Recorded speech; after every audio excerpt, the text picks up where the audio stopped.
Hello, I'm Joe Slashin, Managing Editor of the Wabash Plain Dealer, bringing you the new feature on the webpage called Tomorrow's Headlines.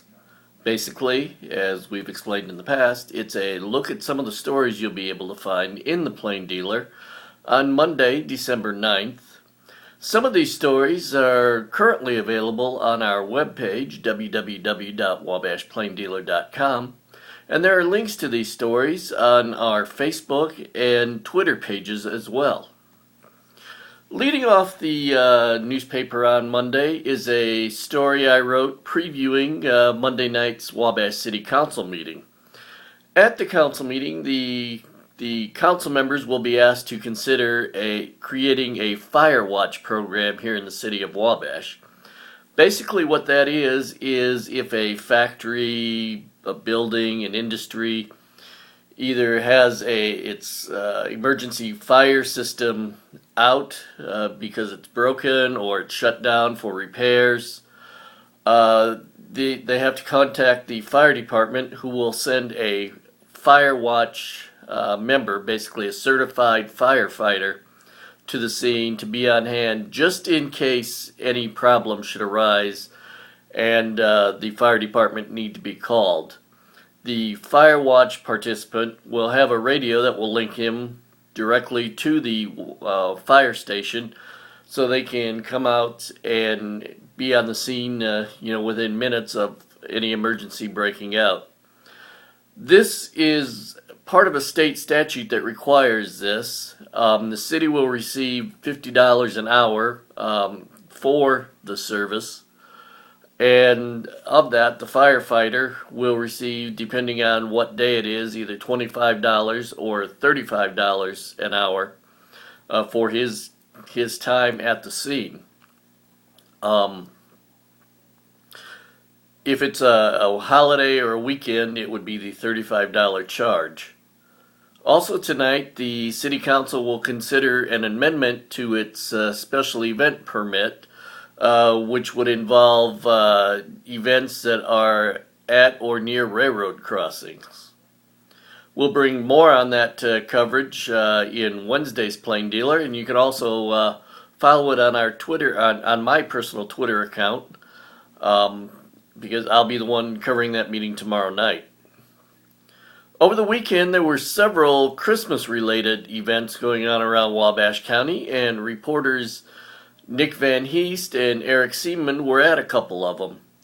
On Friday night, Nick visited Rowan and was on hand for the Rowan Christmas Spectacular, which featured a performance by the Urbana Yoke Parish Children's Bell Choir, as well as a benefit dinner for a local Rowan couple, two of whom are fighting cancer. On Saturday, Eric went to the Timbercrest Retirement Home in North Manchester for its first ever Festival of Trees event. Businesses and organizations from around the county, particularly up in the northern end of Wabash County in the North Manchester area, provided trees or decorated trees that are on display at the retirement community. In another story, Eric interviewed Colin Mockery and Brad Sherwood, two comedians who really hit it big on the former TV program Whose Line Is It Anyway? The comic duo will be in Wabash Friday, December 13th, for a performance in the Honeywell Center's Ford Theater. Tickets are still available for the show, and Eric spoke with them about what it's been like doing this stand-up routine, this improvisational routine, rather, that they've been doing for years. They also, one of them, Brad Sherwood, also recalls one of the prior visits they had to Wabash. So that should make an interesting read in the Plain Dealer. We also bring news of a award the Plain Dealer received over the weekend.